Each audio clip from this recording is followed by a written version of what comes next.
E hoje eu quero, junto com vocês, tentar refletir um pouco de quem é esse Jesus. Então voltar ao primeiro amor a quem? Quem é Jesus na minha vida? O que é Jesus na sua vida? O tema da minha palavra de hoje é um conto de fadas ou o carpinteiro. Vocês devem estar com essa música, não sei vocês, mas eu já estou... toda hora que a gente abre aquele negócio, alguém está fazendo aquela dancinha, né?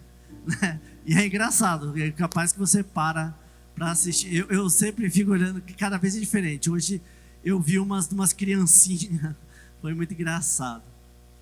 E essa música tem umas 3 semanas que ela está na minha cabeça, né? E umas 3 semanas Deus me deu esse tema, e eu falei, cara, carpinteiro. E isso me levou a uma pergunta. Eu vou tentar ficar parado, André. Me levou uma pergunta, que eu já me perguntei, e quando eu escutei a primeira vez essa música, me levou de novo a essa conexão na mente. Por que Jesus, ele era carpinteiro? Às vezes parece uma pergunta boba, uma pergunta muito, mas e daí? Jesus é Senhor, ele é Deus. Mas e era carpinteiro? Mas isso me leva a refletir, por que carpinteiro? Porque se nós, como a gente sabe, Jesus era o Filho de Deus, e se ele era o Filho de Deus, ele podia escolher qualquer profissão da época, da mais top, mas ele escolhe ser carpinteiro.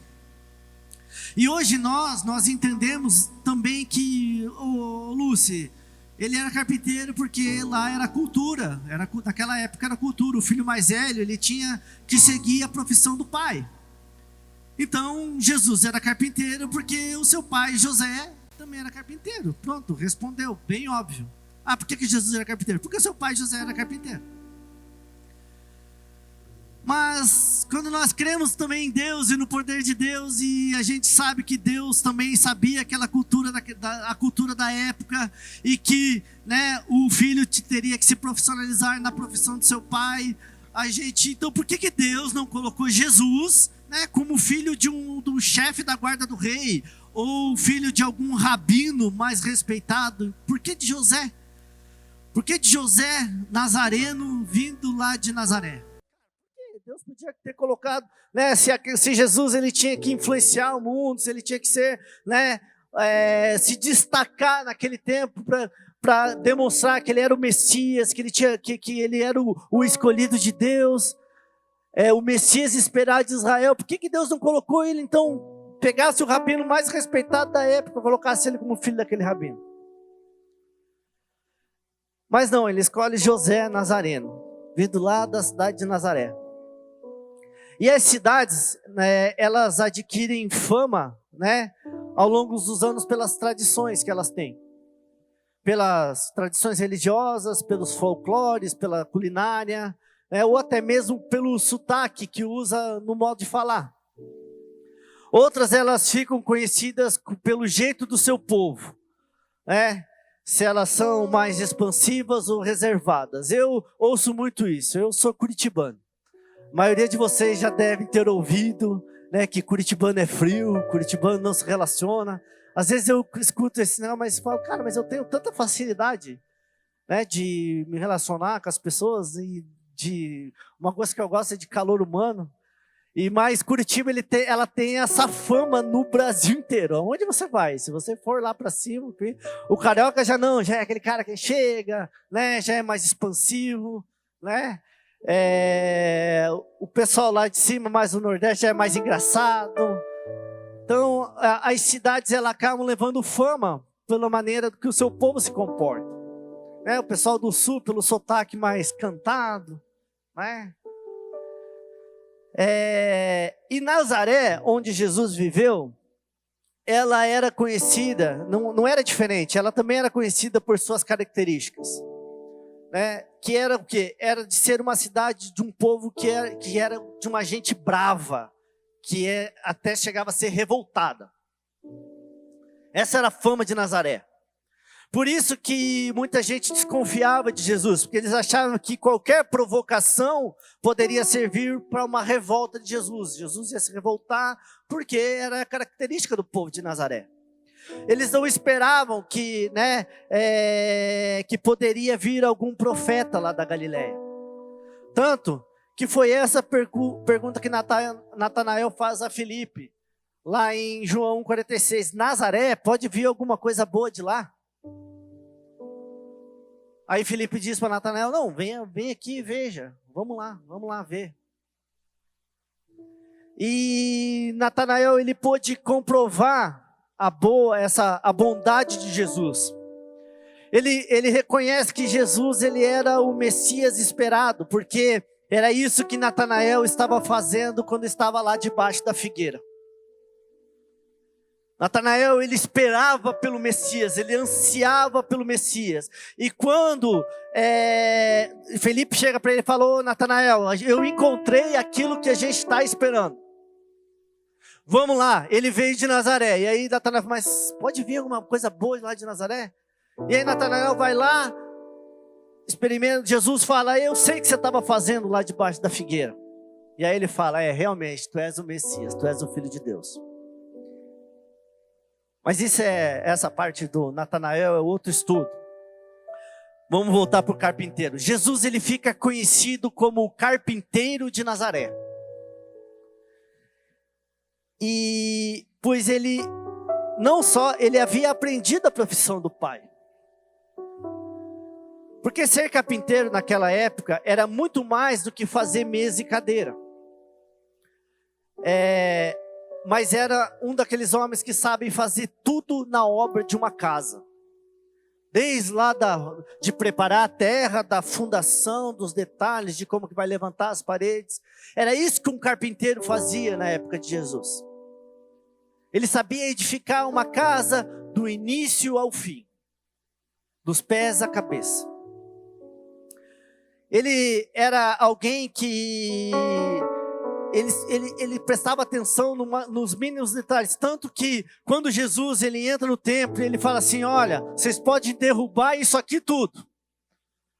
Derruba tudo isso aqui que em 3 dias eu levanto novamente esse templo aqui.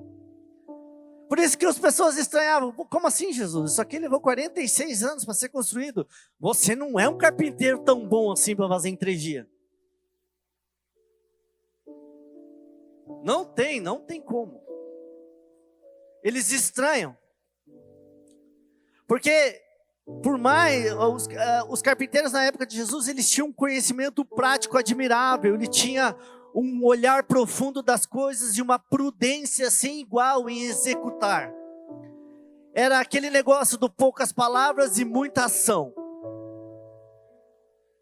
Essas eram as características de um carpinteiro.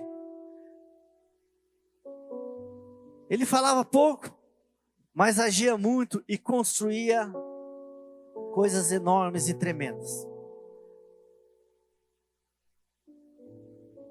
E quando a gente ouve isso me leva a refletir, o Papai do Céu contemplando a obra da criação.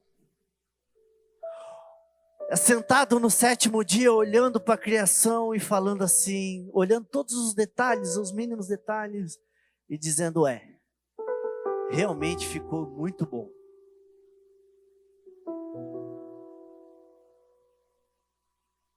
Jesus, sendo o homem verdadeiro, tudo que ele realizava envolvia a totalidade da vida humana, os mínimos detalhes da vida humana.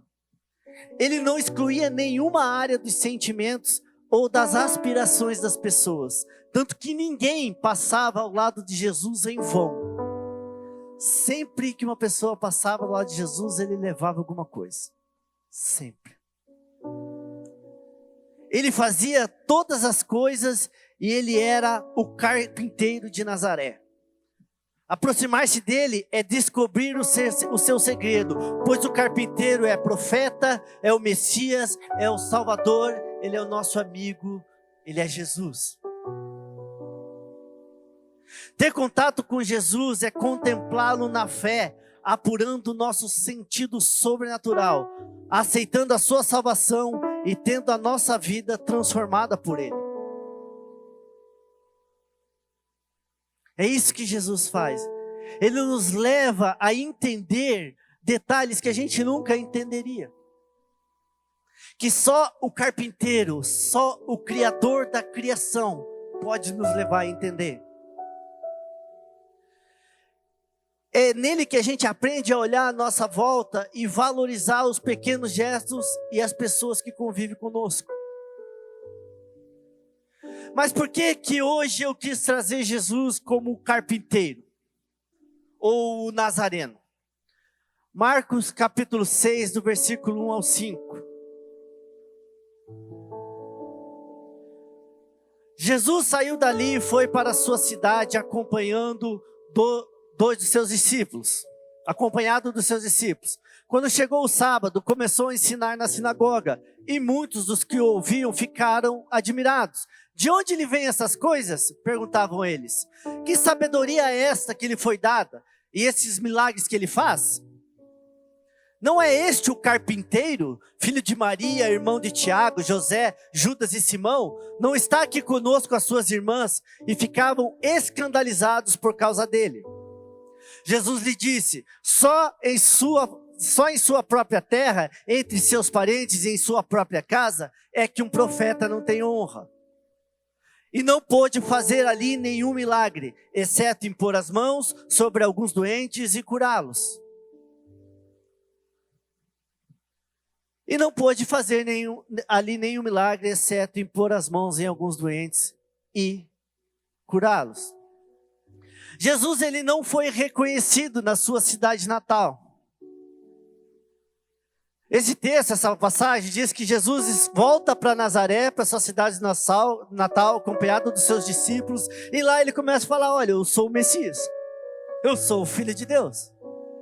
E aí as pessoas olham assim para ele e falam, não, mas espera aí, esse aí é o carpinteiro, filho de José e Maria, o irmão de Tiago, Simão, José, Judas e Simão. E é nesse contexto das pessoas só o olhando como carpinteiro, ele só era um carpinteiro, que ele diz que um profeta não tem honra na sua própria casa. Mas mesmo assim, mesmo ele não sendo reconhecido, ele não deixa de curá-los e de impor as mãos, de orar por eles. Nazaré, eles perderam a oportunidade de Jesus realizar os mais belos milagres, porque eles olhavam Jesus só por uma ótica. Este é só o carpinteiro. Eu não sei como você está enxergando Jesus hoje. Eu não sei como você enxerga Jesus na sua vida. Não sei se ele é para você um conto de fadas, ou ele é só o carpinteiro.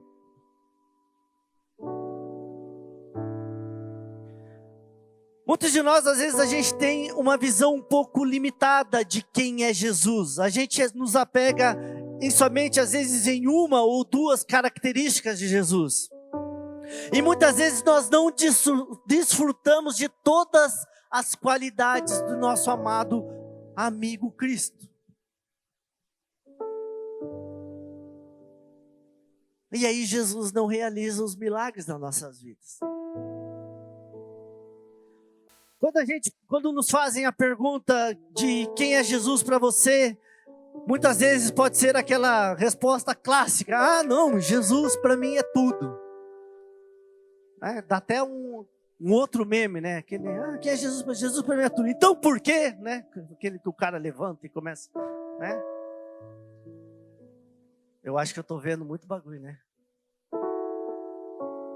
Acho que eu acho que eu estou muito... Enfim.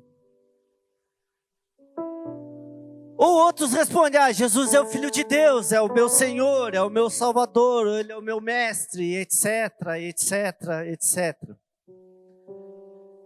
E é isso que eu quero rapidamente entender, algumas dessas características, entender um pouco dessas visões que nós temos de Jesus, essas concepções.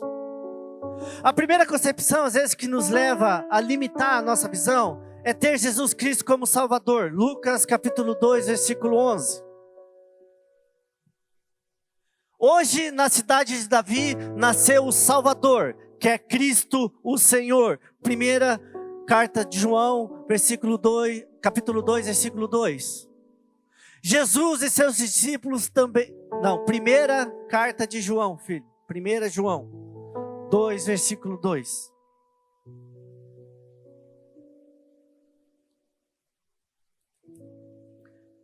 Muitos seguirão os caminhos vergonhosos desses homens e por causa deles será difamado. Estou lendo 2 Pedro. Ele é a propiciação pelos nossos pecados, e não somente pelos nossos, mas também pelos pecados de todo mundo.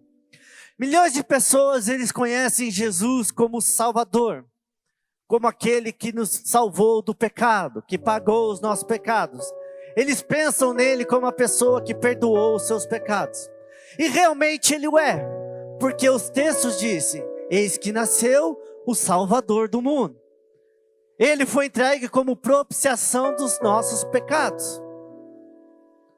Principalmente as pessoas que viveram uma vida de muito pecado, desregrada. Eis um aqui, que conheci Jesus já na idade adulta. Então até a minha idade adulta foi uma vida de muita degradação. E muitas vezes isso nos faz enxergar Jesus só como aquele que perdoa pecados. Aí nós temos uma necessidade de perdão, e todos nós, a gente necessita desse perdão. O povo de Israel, ele entendia isso. Tanto que reconhecer Jesus como Salvador não era algo assim tão inusitado para o povo de Israel. Porque eles já faziam isso todos os anos. Todos os anos eles pegavam um cordeiro, um animal, segundo a condição financeira da família, iam ao templo e lá eles entregavam para o sacerdote. Para quê? Para que o sangue daquele animal servisse como propiciação pelos seus pecados. Então, muitas vezes quando a gente olha para Jesus somente como nosso Salvador, a gente limita a nossa visão, e aí nós não experimentamos, não conseguimos, a gente limita o nosso relacionamento com o Papai do Céu. Porque a gente só tem Jesus como Salvador, ou seja, só quando eu cometo um erro, só quando eu cometo um pecado é que eu vou buscá-lo. Não, Jesus é o meu Salvador, então eu pequei, então eu preciso lá correr, pedir perdão porque eu errei. E aí a gente fica limitado de erro em erro, de pecado em pecado, para ir buscar o nosso Salvador, porque afinal de contas, Jesus é o meu Salvador. E a gente limita o nosso relacionamento íntimo com o Pai, porque a gente só enxerga Jesus como aquele que vai nos perdoar. A segunda visão, segunda característica de Jesus é Jesus como mestre. João capítulo 13, versículo 13. Vocês me chamam mestre e Senhor, e com razão, pois eu sou. Sim, Jesus é o mestre. Amigo ou inimigo de Jesus, crente ou ateu, eles concordam que Jesus foi o maior de todos os mestres. Ele era um comunicador poderoso e eficaz que ensinava as escrituras como ninguém. Até os fariseus do templo reconheceram isso. Eles ficaram maravilhados com o entendimento de Jesus e as respostas que ele deu quando ele tinha apenas 12 anos. Enxergar Jesus como mestre, ele é de fato, faz parte também da nossa visão de Jesus. Mas enxergá-lo somente como isso, limita e muito o nosso relacionamento com Deus. Pois a gente só vai buscá-lo quando a gente precisa aprender algo. Muitas pessoas, principalmente os estudiosos, eles às vezes, ou aqueles que não levaram uma vida de pecado tão grande, e aí assim, eu não tenho do que me arrepender, afinal de contas eu sou um homem bom, eu faço tudo bom, mas aí eu começo a buscar os ensinamentos de Jesus, porque ele tem muito a me ensinar, ele é o meu mestre. Mas daqui a pouco a gente já não lê mais a Bíblia pelo simples fato de estar com Jesus, mas porque eu preciso preparar um esboço para pregar no sábado. Eu não faço mais um devocional para experimentar da sua doce presença, mas porque eu tenho que mandar uma mensagem, né, motivacional, motivadora lá no meu grupo de estudo bíblico que eu tenho no WhatsApp. Eu já não medito em um versículo específico, mas eu leio um versículo, eu vou buscar um versículo porque eu preciso de uma legenda impactadora para a foto que eu vou postar no meu Insta ou em qualquer lugar das minhas redes sociais. Eu tenho ele só como mestre, só como alguém que tem algo que me ensinar. Eu já não o busco mais. Eu já não fico mais lá em silêncio, pelo simples fato de estar na presença dele, porque eu quero estar com ele. Jesus, sim, ele é o nosso mestre, ele é o nosso salvador. Terceiro, Jesus como Senhor. Deuteronômio 6, versículo 4. Ouça, ó Israel, o Senhor, o nosso Deus, é o único Senhor. João capítulo 1, versículo 1. No princípio, ele é aquele que é a palavra. Ele estava com Deus e era Deus. Muitas pessoas veem Jesus só como o Senhor e Salvador das suas vidas. E isso, ele é bíblico. Filipenses capítulo 2, versículos 5 e 8. Esse eu não pedi para o Léo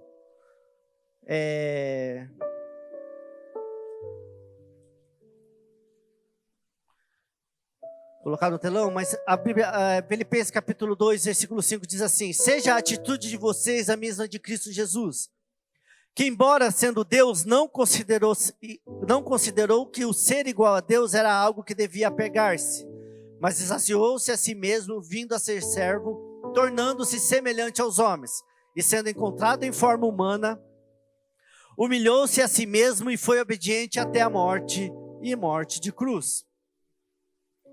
Ser servo igual a Jesus é uma das essências que um cristão deve adotar. A Bíblia diz isso.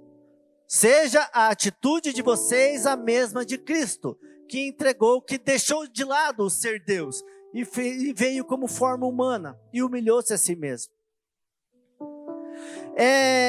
O esvaziar-se diariamente das nossas vontades, para que nós podemos ser semelhantes a Jesus e experimentar a sua boa, perfeita e agradável vontade. Essa é uma das características principais que todos os cristãos devem ter. Mas muitos de nós, a gente só enxerga Jesus como o Senhor. E isso também limita o nosso relacionamento com o Papai do Céu. Enxergar Jesus somente como Senhor nos leva a uma vida de escravidão. Daquela vida do sempre eu tenho que fazer algo para Jesus para poder estar me redimindo para Ele. A gente entra num ciclo de zero relacionamento com o Pai para um completo ativismo. E isso, muitas vezes, é um dos principais motivos que muitas pessoas se afastam de Deus. Porque eles só enxergam a Jesus como o Senhor, que fica mandando ele fazer coisas e mais coisas. Enxergar Jesus somente como Senhor, ele nos leva a um relacionamento muito raso. Porque daí, a gente vai lá para aquele texto muito conhecido do: mas Senhor, eu preguei em seu nome, eu expulsei demônios, eu fiz muitos milagres. Aí Jesus vai olhar para mim e vai falar assim: mas eu nem sei quem você é. Eu não te conheço. Mas Jesus, eu estava lá, o Luciano estava pregando e eu estava lá tocando teclado. Israel, mas eu nem sei quem você é, você não fala comigo, você nem ouve a minha palavra, você nem tem tempo de oração. Mas Senhor, eu fiz, eu servi, eu fiquei lá na igreja todo o tempo, eu fazia tudo. Mas quem é você? Enxergar Jesus somente como Senhor, né?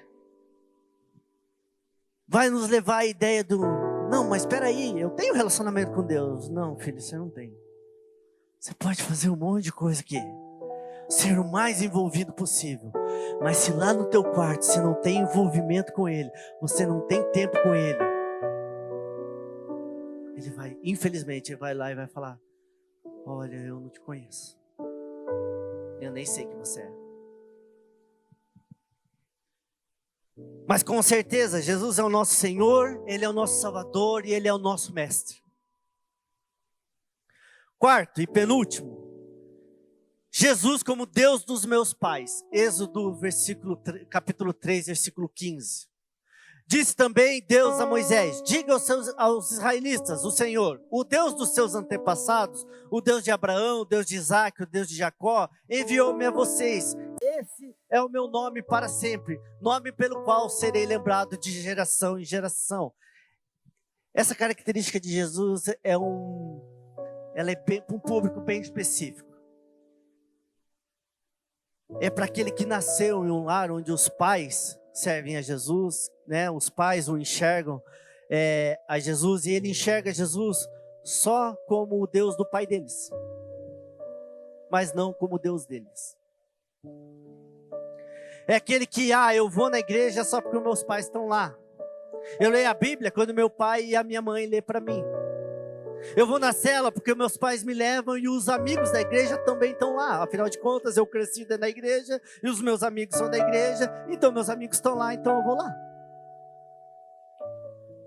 Mas chega um momento que você tem que decidir se vai ou não vai aceitar Jesus, se você vai continuar a segui-lo ou se você vai continuar seguindo dentro das suas convicções e das suas vontades.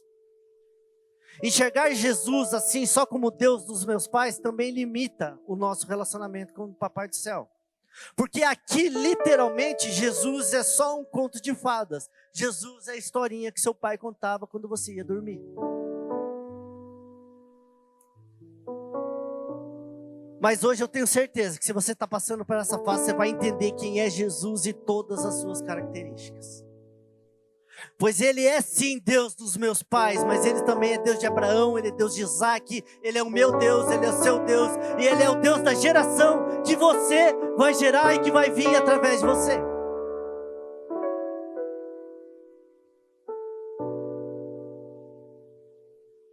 Com certeza Jesus é Deus dos meus pais, Ele é nosso Deus, Ele é o nosso Senhor, Ele é Salvador e Ele é Mestre. Essas são algumas características de Jesus. Ele é libertador, Ele é alfa, o ômega, o início, o fim. Ele é o que era, que é, o que há de vir. Ele é o leão da tribo de Judá. Ele é o Cordeiro de Deus que tira o pecado do mundo. Ele é Jesus, Ele é o carpinteiro de Nazaré. Eu podia aqui ficar 3, 4 dias falando de todas as características de Jesus, de quem Ele é. E olha que eu ficaria com o maior prazer. Mas já para a gente ir para o final, eu quero ir para mim, Luciano, uma das características que é a mais importante. João capítulo 15, versículo 15. Já não os chamo servos, porque o servo, ele não sabe o que o seu senhor faz. Em vez disso, eu os tenho chamado amigos, porque tudo o que eu vi de meu pai, eu tornei conhecido a vocês. Já não os chamo mais servos, mas sim amigos. A gente pode enxergar Jesus de várias maneiras, mas para mim o mais importante é saber como Ele me enxerga. Jesus, Ele me vê como seu amigo.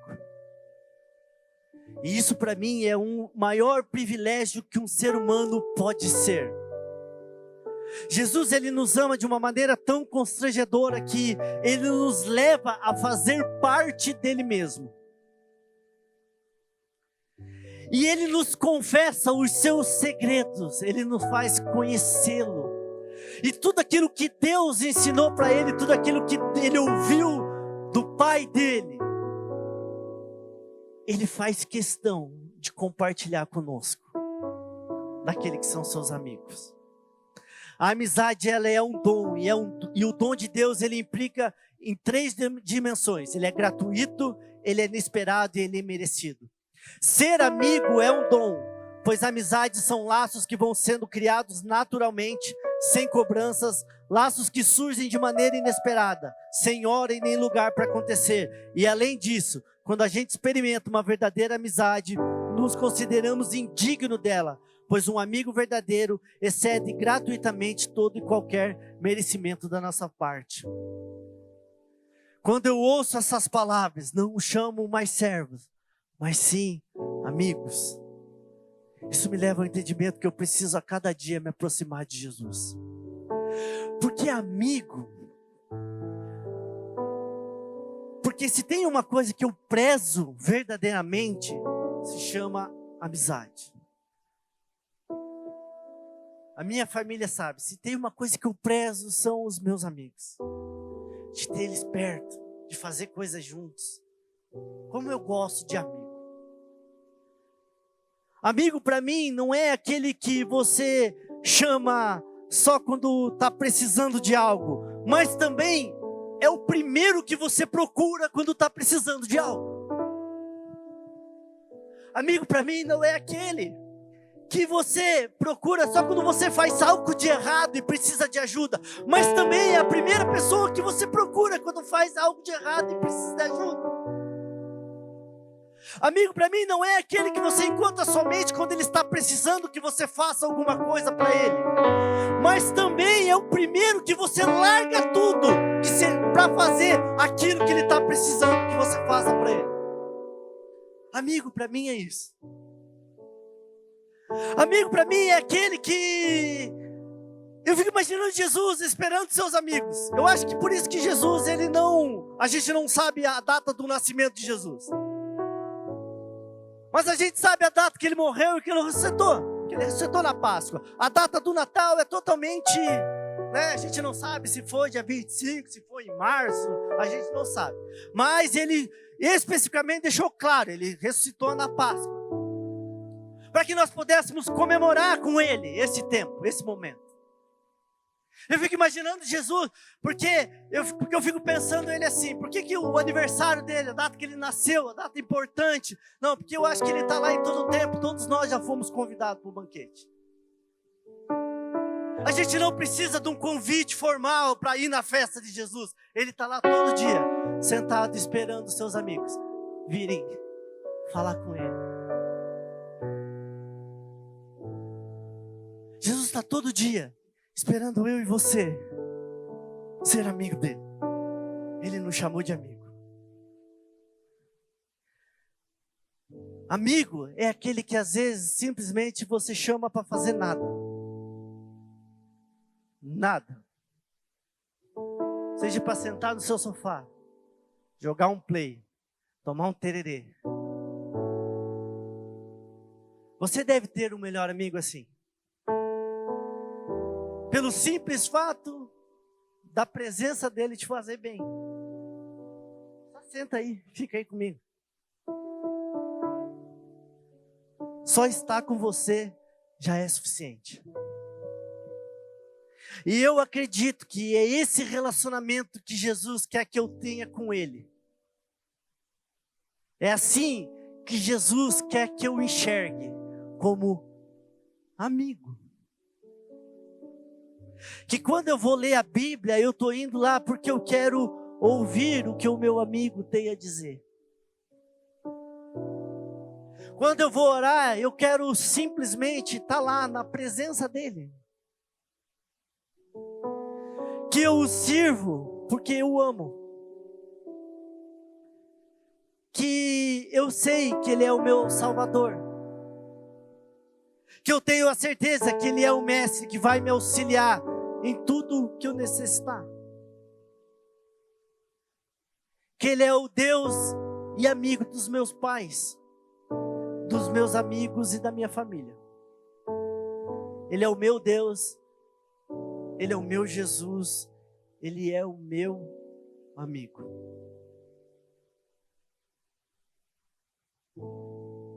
Jesus não é o conto de fadas, mas ele é o carpinteiro.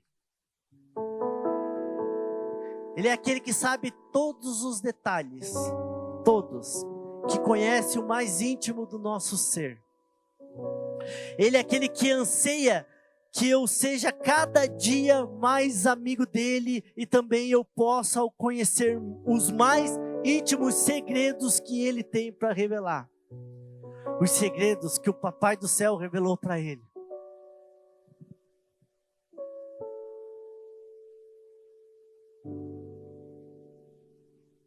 E como que a gente pode afirmar isso? Como que eu posso afirmar que Jesus, ele quer fazer isso, ele quer revelar? Está lá. Já não chamo mais servos, porque o servo não sabe o que o seu Senhor faz. Em vez disso, eu tenho chamado amigos. Porque tudo que eu ouvi do meu Pai, eu lhes tornei conhecido. Esse é o nosso desafio dessa noite. É de realmente a gente começar a olhar Jesus como um amigo. Foi engraçado que eu pedi pro André, toca uma música pro antes da ministração. Ele falou, cara, não tem. E a música que ele cantou fala, tu és meu amigo fiel. Jesus é o seu amigo fiel. Ele é aquele que todo dia está te esperando para passar tempo com você, para fazer as coisas junto com você. Ser amigo de Deus é um privilégio que somente nós temos, que eu e você temos. Ele nos escolheu para ser amigo dele. E para isso ele nos salvou. Para isso ele é o nosso mestre. Foi por isso que é por isso que ele é o Deus de Abraão, de Isaac, de Jacó, dos nossos pais, dos nossos amigos. É por isso que ele é o nosso libertador, é por isso que ele é o Cordeiro de Deus, é por isso que ele é o Rei Leão da tribo de Judá, é por isso que ele é o início e o fim. É por isso que ele é aquele que vai pisar na cabeça da serpente e vai fazer-nos morar na eternidade. Esse é Jesus, o carpinteiro. Ele é tudo isso. Curve sua cabeça. Lembra aquele tempo que nós tivemos antes do silêncio?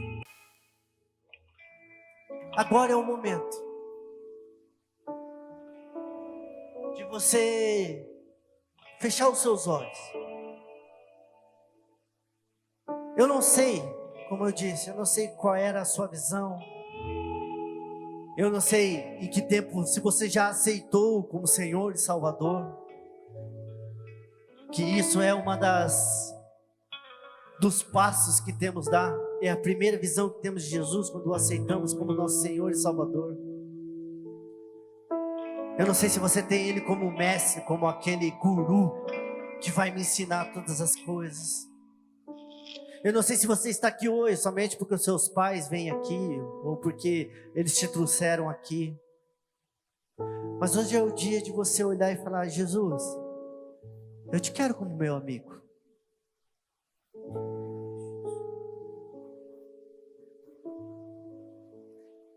Eu quero ouvir a tua palavra. Eu quero entendê-la. Eu quero falar contigo todos os dias. Contar os meus anseios, os meus mais íntimos segredos. É isso que eu quero, Jesus. Eu quero estar com você em todo o tempo, em tudo que eu faço. Eu sei. Você mesmo disse que tu vai estar à porta e bate. Jesus disse, eis que estou à porta e bato. Se você ouvir a minha voz e abrir o seu coração, eu entrarei aí. Cearei contigo. Jesus está aí falando com você, batendo a porta do seu coração. O Espírito Santo, Ele quer habitar dentro de você. Ele precisa que você dê esse passo de falar, Jesus, sim, tu és meu amigo fiel. Eu te reconheço como tudo.